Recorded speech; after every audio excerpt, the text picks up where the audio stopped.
Well, South Africa has announced 10 million rand in humanitarian assistance for refugees in Tindouf in South Western Algeria. Officials of the International Red Crescent say that donor fatigue and competing humanitarian crises have seen reduced international aid to the camps, which house more than 170,000 refugees. At the same time, families of victims of mass killings, torture and enforced disappearances in the occupied Western Sahara have called on international human rights organizations to help them secure these justices against Moroccan troops whom they accuse of human rights abuses. Gabula Salma's tears have not stopped flowing since she was 20. That was 36 years ago. Today, she relives that day when Moroccan troops stormed her home in Western Sahara, killing 10 of her relatives.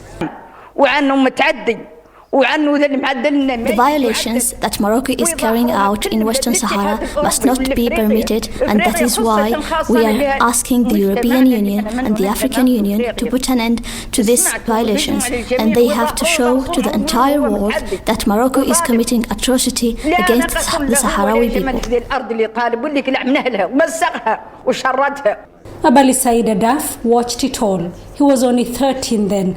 The executioner spared him, but he still lives with the trauma. This story is repeated thousands of times inside the refugee camps here in South Western Algeria. Morocco has occupied its neighbor Western Sahara since 1975, when Spain, the colonial power, withdrew and the country fought a 15-year war with the Polisario Front, Western Sahara's independence movement. For 43 years now, they have been living in refugee camps dependent on international aid. A walk through the food stores here paints the grim reality. Since 2015, the financial is decreased.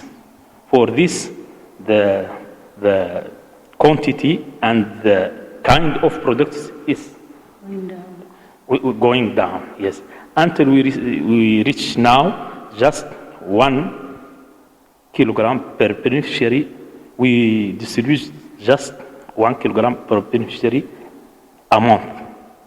And you, as you say, the houseware is empty. Due to several global humanitarian crises, the Western Sahara crisis is taking a back burner. For example, where we are standing now would be full of fresh vegetables and fresh fruits. But in the last 2 years, that quantity has reduced. They now distribute food just once a month. Food is fast running out. Humanitarian aid agencies say a cut in donor funding is having a severe impact on refugee food security and nutritional needs. Food assistance, that is also big challenges of World Food Program for all of us, because high rates of anemia, it's arrived to 73% in pregnant and lactated women. That is very, very high. On Sunday, South Africa donated 10 million rands towards the humanitarian needs in the camps. We came to show our appreciation by acknowledging that work and by donating to them a very humble sum of money, which hopefully will go towards assisting them in the excellent work they're doing. Here at home, away from home, the refugees have documented the human rights abuses that they suffered before they ran away from Western Sahara, and the rights abuses those left behind in the occupied territories continue to go through. While it is clear that despair has set in among the refugees, it is also clear that they have not lost hope of one day going back to Western Sahara, this time as a free people in a free country. Sarah Kimani, SABC News in South Western Algeria.